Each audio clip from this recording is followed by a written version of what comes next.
Breaking right now, an on-air crisis at GB News after one of its main contributors revealed live on air, or at least claimed live on air, that Doria Ragland had indeed gone to prison, which would suggest why she abandoned her daughter Meghan Markle for all of those teenage years, allowing her to be raised solo by her father Thomas Markle, who remains stricken in hospital, having been ditched by both women.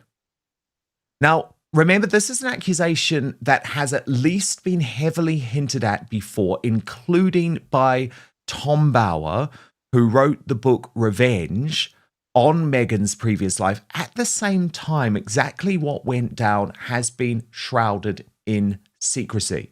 But Carol Malone just decided to go there on GB News, leading to an astonishing on-air confrontation with her left-wing Meghan Markle supporting rival. Everyone's freaking out because potential truth bombs are being dropped here, there, and everywhere.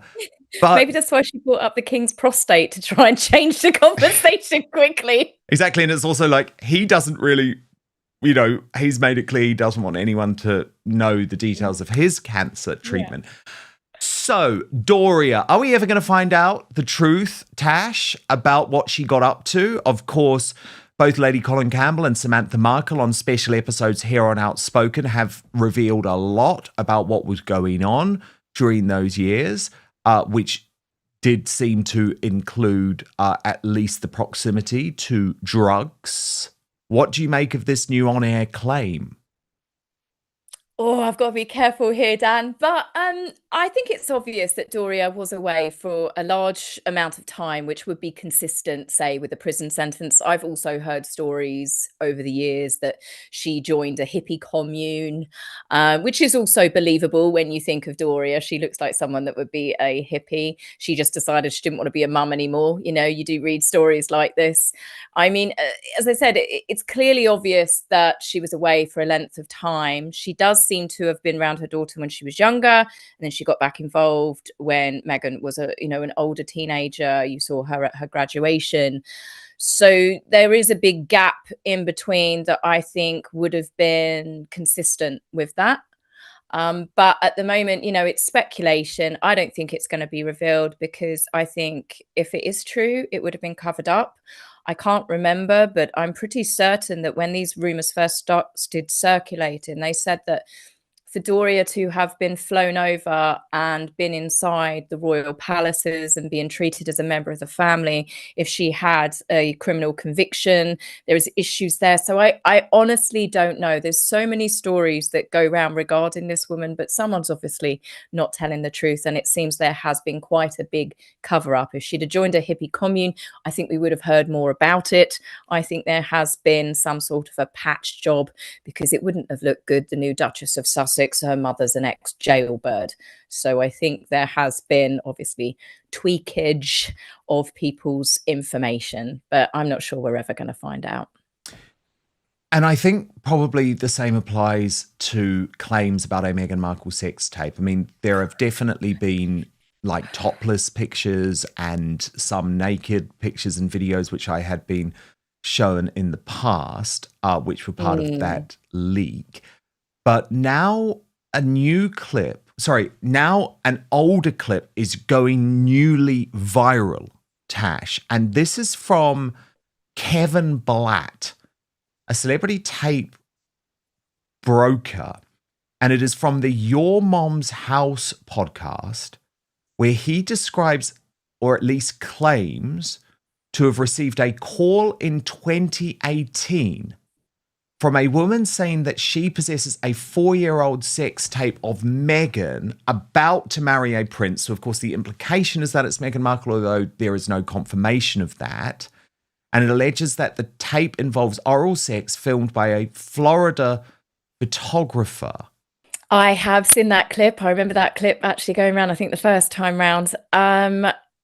It's possible, isn't it? Of course, Meghan doesn't come across like she's been a shrinking violet her whole life. There are photographs which are not doctored, as far as I am aware, with her being on yachts.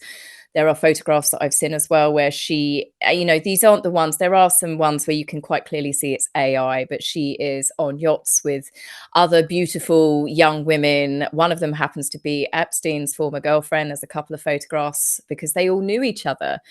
So yes, is it possible there's something like that out there? Absolutely. Again, do I think that Meghan has had help covering up certain things from her past when she got involved with the royal family?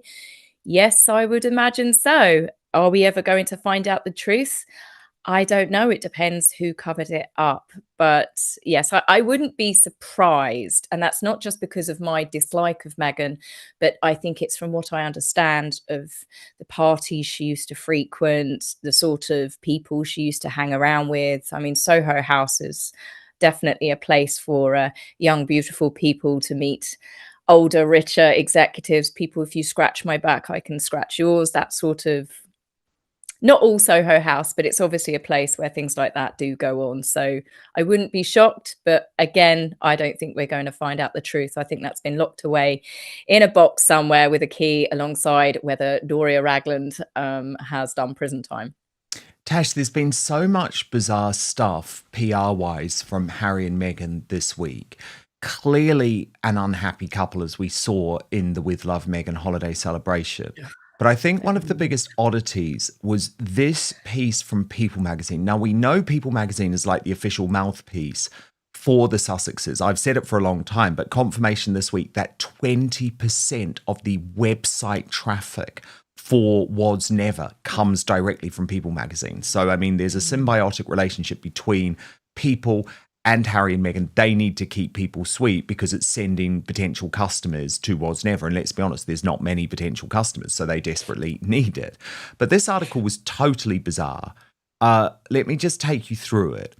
The flurry of mini dramas underscores how the couple is still learning to navigate the Hollywood spotlight, after moving to the US in 2020. But friends say they weather it together. It never creates friction between them, a source tells People. They're fully aligned and always operate as a team. It never puts them at odds.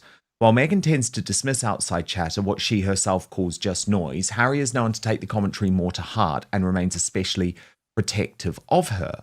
But Tash, utterly bizarre, given that what the headline reveals is that Meghan Markle and Prince Harry are needing a holiday reset. And it's as if this was almost like a preemptive strike. They knew that people were going to see the very awkward on-screen connection. They knew all of the other stories that were coming. So they're like saying, oh yeah, things are really bad, but honestly, there's no friction. I mean, why say that? Like, you don't need to say that when everything's good. You don't have William and Catherine, for example, briefing to British newspapers. Oh, they're really happy together. Honestly, everything's fine, because it's like, we know it's fine. Yeah, that is a definite thing. And I think that's always been a bit of their downfall. When even when they first became a couple, they had to be all over each other all the time, holding hands, even when they were meeting delegates and official events and things. I mean, it was just embarrassing, constantly those two pouring at each other and stroking each other and heavy petting each other. It was too much. So, of course, when they stopped doing that behavior, it became very, very noticeable. And now Harry and Meghan, all they seem to do is, I love him so much. Oh, no, oh, wait, I take that back. She never says she loves him. He loves me so much. That man loves me. They have a picture of them kissing over eating fish and chips and stuff. And it's just sickly sweet, over the top. If you are just genuinely happy in your relationship, you don't need to constantly convince the world that you are happy in that relationship. It just works. And I think there is a desperation, an air of desperation for these two to make themselves seem they're more in love than ever before. And often when you see that with celebrity couples, it's the final death blow. It is the final attempt to make everybody believe that they're happier, and then a year, sometimes less later, you get the divorce announcement. They don't seem happy. That is a perfect photograph right there. They couldn't be more further apart, but don't worry, they're still holding hands.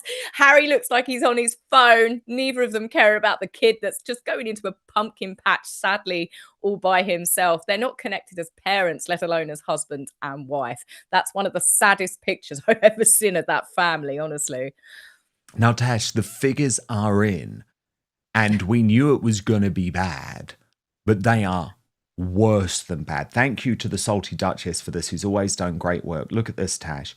Launch day for With Love, Meghan, the holiday special, number 171. We're raised up ever so slightly for day 2, number 142. But the Salty Duchess said Netflix should know by now that even her sycophantic sucker squaddies can't save this car crash from herself. Her silly little vanity show ranking is beyond shocking. Queer Lips of Truth adding it is finished. Meghan Markle is finished. Failure. And I mean, Tash, these numbers are utterly damning. I mean, Dan, you watched it. It was bad. I mean, I've watched. Well, I lie. I didn't watch the. No, I did. I did manage to get through all of it in the end. This to me was the worst episode because it was Christmas, because it was festive. Meghan managed to ruin Christmas. I mean, we should start calling her the Grinch. She took the joy out of advent calendars, out of wrapping, out of, I mean, even the Christmas crackers. She took putting confetti in Christmas crackers. Nobody does that, Meghan. Why? Because it would go absolutely everywhere, all over your food, in your drinks. Don't do it. Your hostess will not be very happy. But it was really bad. And yes, it was awkward. I'd say there was more awkwardness in that episode than what I had seen in any of the others. She and Naomi Osaka had me wanting to put a cushion over my face like a horror film.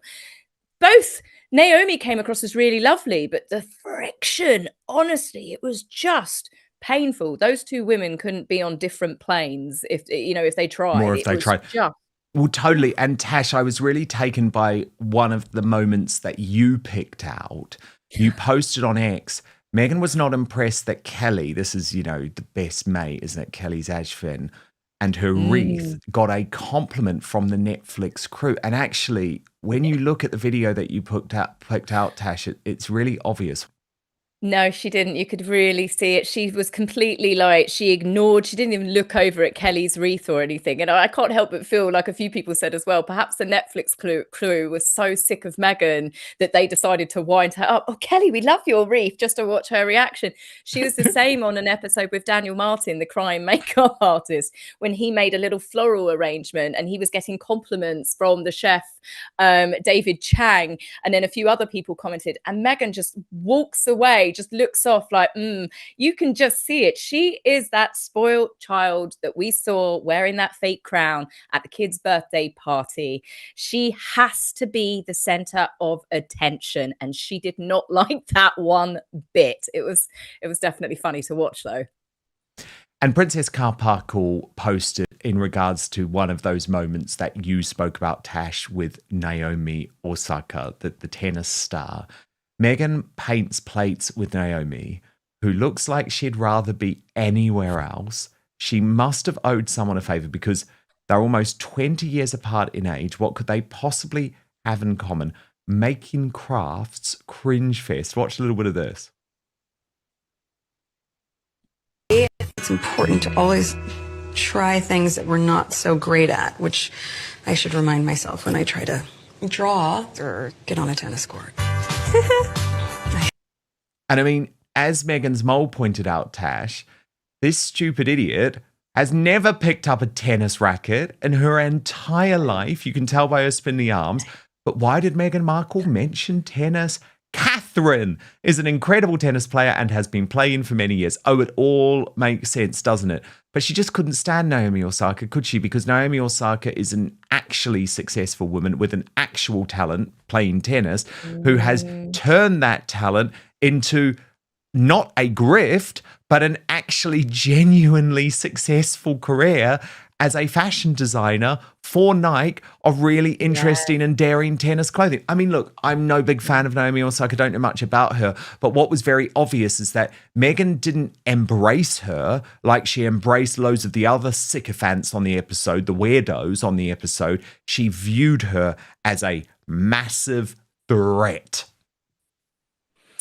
It was that bit, funnily enough, the clip that you've just shown, you could see when Meghan was like, yeah, but my drawings aren't great and it's as good as, as me playing tennis. What she wanted then was Naomi to start going, but your drawings are amazing, Meghan. Like everybody has to do, everybody on that show has to be that sycophantic with her. They have to praise her. And Naomi didn't. And then that's when Meghan dragged on that conversation about tennis.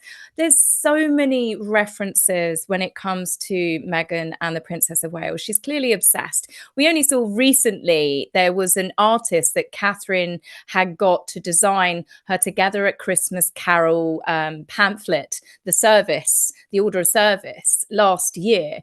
Meghan used that same artist on a recent post to do with her As Ever stuff, of all of the artists around the world that you could use. Meghan is so obsessed that every little thing that she says is going to be picked up by people now. People just look for it, and 9 times out of 10, people find it immediately. But yeah, that was a good catch. But yeah, she's right. Of course, Meghan would be now talking about tennis. I'm sure Archie will soon be playing tennis because Prince George plays tennis.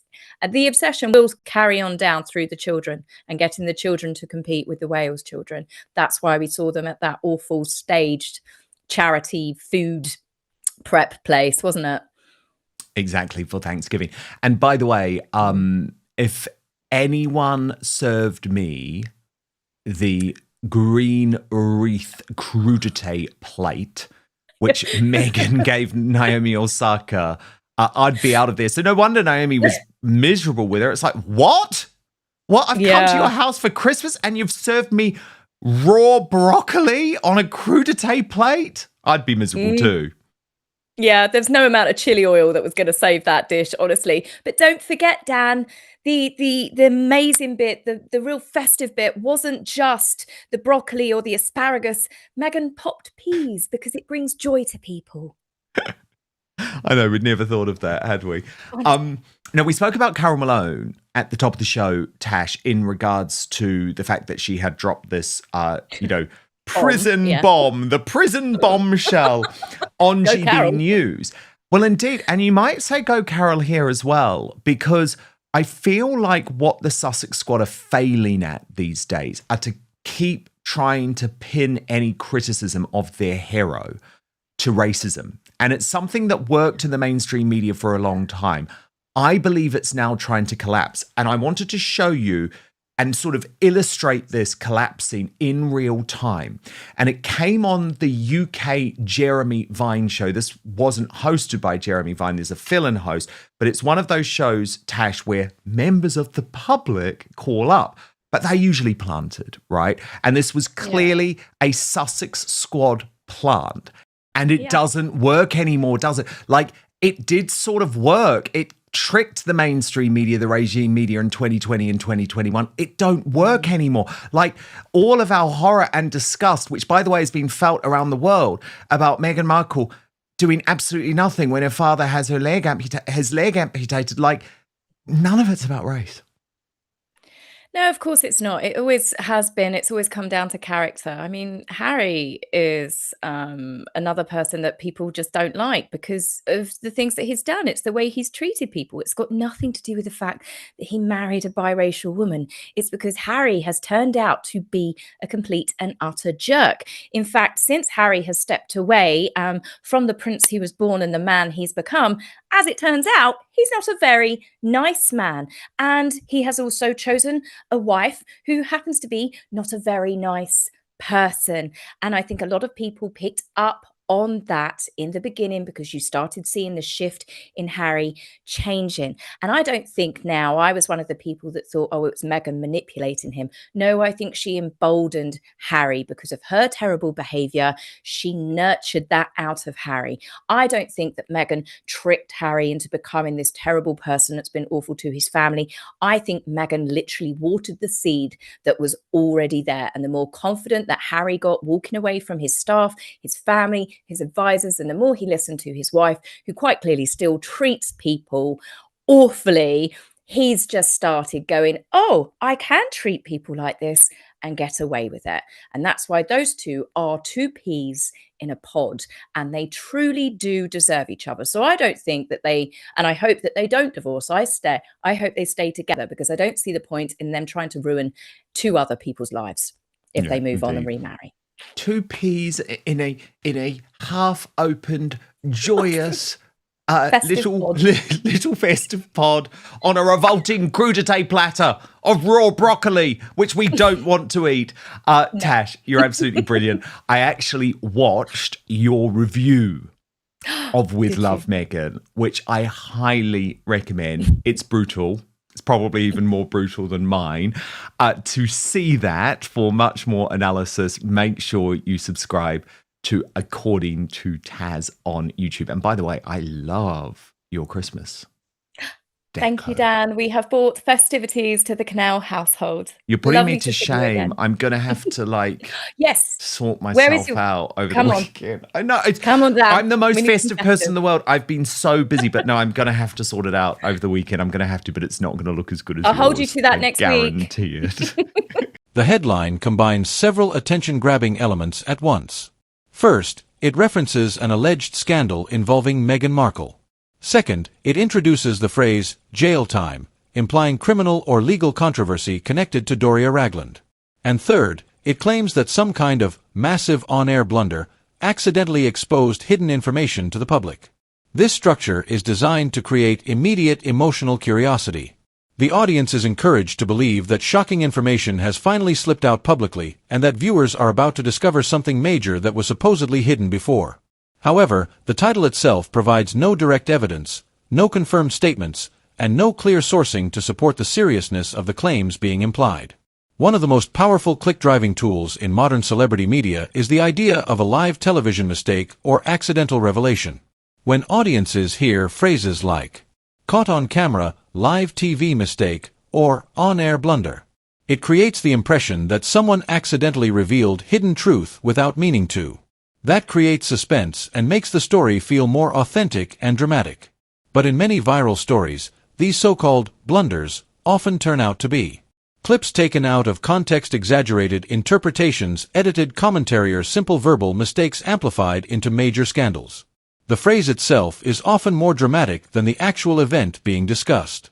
The wording used in this headline is extremely important.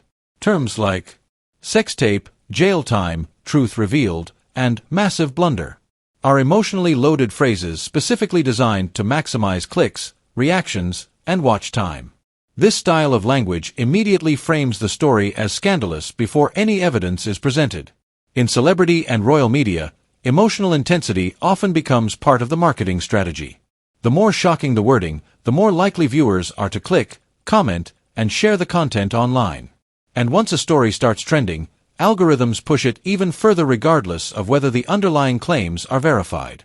People naturally become curious when they believe they are about to hear secret information that powerful individuals supposedly wanted hidden. And in the age of social media, emotional reactions often spread faster than fact-checking or careful analysis. That is one reason why sensational celebrity content continues dominating YouTube recommendations and viral news feeds. This type of story highlights why media literacy matters more than ever. When watching highly sensational videos, it is important to ask several key questions. Is there direct evidence? Are credible sources identified? Is the footage presented in full context? Or is the story relying mostly on implication and dramatic narration? These questions help viewers separate factual reporting from content designed primarily for emotional engagement and entertainment. Because while dramatic headlines attract attention, they do not automatically make the underlying claims true. So while this video presents explosive allegations involving Meghan Markle, Doria Ragland, and supposed on-air revelations, the overall framing appears heavily focused on shock value and sensationalism rather than verified evidence. As with many viral royal and celebrity stories, the emotional impact of the headline often becomes much larger than the actual